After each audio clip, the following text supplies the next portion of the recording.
Early morning update for a Friday. Good morning, Paul Lindman here. Scott Lynn is off today. Tomorrow night on 48 Hours, CBS, 48 Hours Mystery, 10 o'clock, they take up a case from Lewis County, just to the north of us in Washington State. Rhonda Reynolds, one-time state trooper, in fact, the youngest female trooper Washington State's ever hired, either committed suicide or was murdered back in 1998. The official decision was suicide, but it's been in question ever since. Peter Van Sant joins us from 48 Hours Mystery, the correspondent this morning. And Peter, you say you have eye-opening information to present tomorrow night.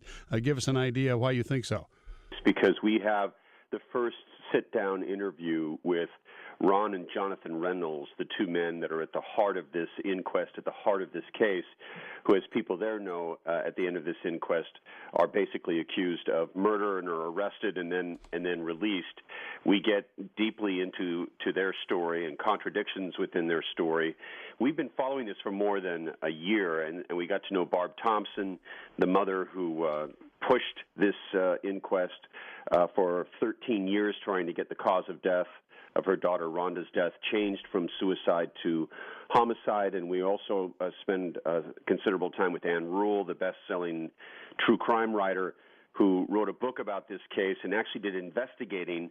Normally she just pores over police reports, writes her books, but in this case she took an active role in trying to seek out facts. So it's fascinating, but it's a pendulum hour. I'm telling you right now, as 48 Hours people on this show, we still go back and forth as to what we think may have happened that night, and it makes for a very fascinating hour. Why? Help us understand the confusion, both on the part of the Washington State Patrol and Lewis County authorities, as to why she was, murdered or committed suicide. I mean, there was a lot of evidence that pointed against a suicide, right? Well, there's evidence that goes both ways. What says that she didn't commit suicide. She packed her bags. She was going to go live with her mother. That day, Ron Reynolds, her husband, had told her he wanted to end the marriage. She didn't want to. She had written a note in lipstick on a mirror in the bathroom, "I love you, please call me." They had sex the night before her body was discovered. She had friends that were going to come pick her up and take her to the airport, and she had told other people she was looking forward to starting a new life. The flip side of that is that her life now had collapsed. This was her second marriage. Others said that she was absolutely despondent, and a good friend of hers who was a police officer helped her pack that night, and she handed him a handgun and said, "Please take this from me." He said, "Why?" She wouldn't answer, and he said, "Well, do you own the gun?" She said, "No, it's my husband's."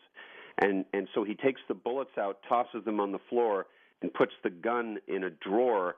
That's the gun that was used to shoot her. And there's always been speculation that she was trying to give the gun away so that she wouldn't do herself in. Also, the notion of where she was found, her body was found inside a closet, which her mother said when she was upset, she would go into a closet to sleep. There was residue of a pillow around the bullet entry wound, which made some investigators think whoever did this put a pillow next to her head, pulled the trigger, try to muffle the sound. The flip side is that she did that to try to muffle the sound because there were 3 young children sleeping in the house at the time. So it's a fascinating back-and-forth case, and you hear from both sides, and I get to play prosecutor with both sides. And as you point out, it was her mom, Barb Thompson, who never gave up on this thing. And was it she that brought in the true crime writer Ann Rule on it? Yeah, she contacted Ann Rule some years ago and said, "I think you'd be interested in this story." And it took about a year from her first contact, but Rule finally said, I really do think there was a murder here. And she jumps into this with both feet, with her enormous investigative skills. She's known for meticulously going through facts of a case. And she ended up writing her book, In the Still of the Night, which was a bestseller. And that helped lead, people believe, to the inquest, which was held, which is a 19th century styled hearing with no attorneys, no judge. Hearsay evidence is allowed. In other words, a witness can go, I think he did it because he looks funny. And at the end, this jury makes its decision, its dramatic decision. We were there when all this came down, and back and forth on the day of the decision because they were going to issue subpoenas, and then they quashed them, and they issued them again, and finally the Reynolds men are brought in. we talked to the Reynolds men all about this experience, and it's fascinating. Correspondent Peter Van Sant brings us the 48 Hours Mystery on Twin Peaks tomorrow night, 10 o'clock, Channel 6 here in Portland, CBS. Peter, fascinating. Thank you. Thank you.